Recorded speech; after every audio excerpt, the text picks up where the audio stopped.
নমস্কার বন্ধুরা, আশা করি আপনারা সবাই ভালো আছেন। আজ আমি বানাবো নিরামিষ তিল আলুর সম্ভার রেসিপি।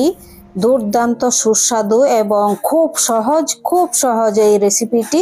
তো চলুন দেখে নেবেন এটি আমি কিভাবে তিল আলুর সম্ভার রেসিপিটি তৈরি করি। প্রথমে প্রেসার কুকারে ভালোভাবে আলুগুলো ধুয়ে নিয়েছি। 250 আলু এখানে আছে, 250 গ্রাম। তো এই আলুর মধ্যে দিয়ে দেব 1 কাপ জল, দিয়ে একটি হুইসেল দিয়ে আমি সেদ্ধ করে নামিয়ে নেব। আর বেশি হুইসেল দিতে হবে না, কারণ এটি নতুন আলু, চট জলদি সেদ্ধ হয়ে যাবে। তো খুব সহজেই সেদ্ধ হয়ে যাবে, এর জন্য একটি হুইসেল দিয়ে আমি নামিয়ে নেব। এখন প্রথমে কড়াইতে আমি দেখুন 50 গ্রাম সাদা তিল এখানে নিয়েছি। তো এটি শুকনো ভেজে নেব।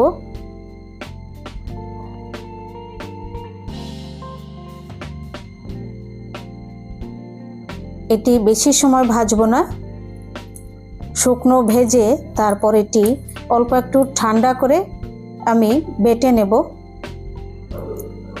ভাজা হয়ে গেছে।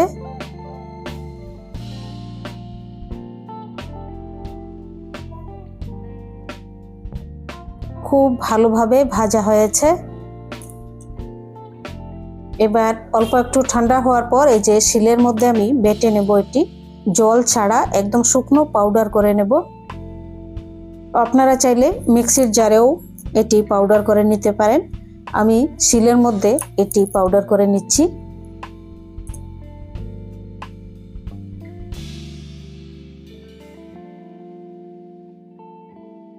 এখন রেসিপিটি বানানোর জন্য এখানে দিয়ে দিচ্ছি 3 চামচ সাদা তেল। তেল গরম হওয়ার পর দিয়ে দিচ্ছি 2টি শুকনা লঙ্কা চিড়ে এবং 1 চামচ ভর্তি 5 ফোড়ন। এটি খুব ভালোভাবে আমি প্রথমে ভালো করে সুন্দর করে ভেজে নেব। যখন সুন্দর একটি গন্ধ বেরোবে তখন আমি গ্যাসটি অফ করে দেব।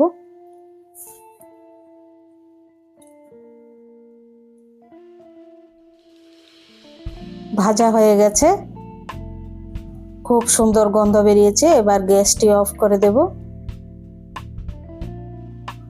এখন সেদ্ধ করা আলু এই যে খোসা ছাড়িয়ে নিয়েছি, তো এটির মধ্যে দিয়ে দিচ্ছি 4টি কাঁচা লঙ্কা বাটা। ওগুলো শিলের মধ্যে বেটেছি কাঁচা লঙ্কা। এবার দিয়ে দিচ্ছি আধা চামচ লবণ।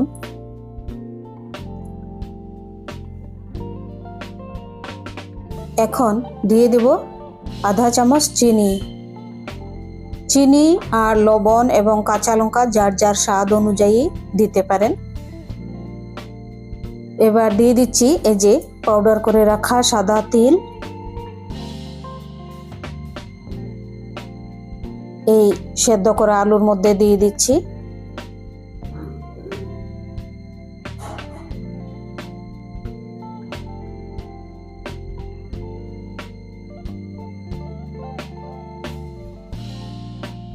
এখন দিয়ে দিচ্ছি একটি ফ্রেশ লেবুর রস।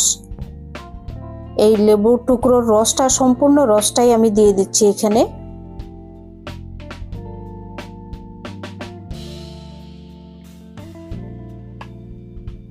এবার খুব সফটলি এটি সবগুলো উপকরণ এরকম ভাবে আমি মেখে নিচ্ছি।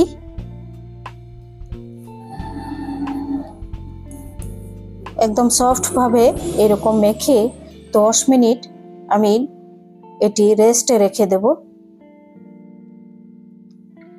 আরেকটি উপকরণ দিয়ে তারপর আমি এটি ঢাকা দিয়ে রেস্টে রেখে দেব।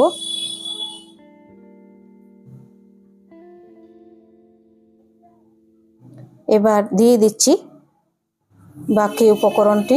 এই যে 5 ফোড়ন, তেল, শুকনো লঙ্কা।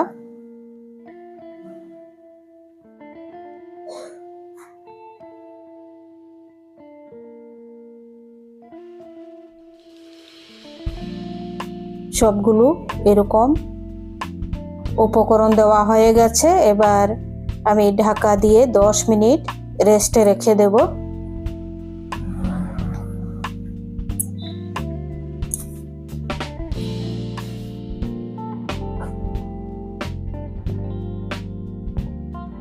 10 মিনিট হয়ে গেছে। দারুণ সুন্দর সেন্ট বেরিয়েছে, অসাধারণ। এরকম আপনারা অবশ্যই বানাবেন, আমি রিকোয়েস্ট করছি আপনাদেরকে। এবং এই রেসিপিটি যদি একবার বানান তাহলে প্রত্যেক বেলায় খেতে ইচ্ছে করবে, সকাল বিকেল রাত্রিবেলা সববারই খেতে ইচ্ছে করবে, সব বেলাতেই। আর আপনাদের যদি রেসিপিটি ভালো লেগে থাকে চ্যানেলটি সাবস্ক্রাইব করবেন, লাইক করবেন, শেয়ার করবেন, কমেন্ট করে জানাবেন কেমন লেগেছে। এবং এই রেসিপিটি যদি না বানান আফসোস থেকে যাবে, এত সুস্বাদু, রুটি লুচির সাথে খুবই ভালো।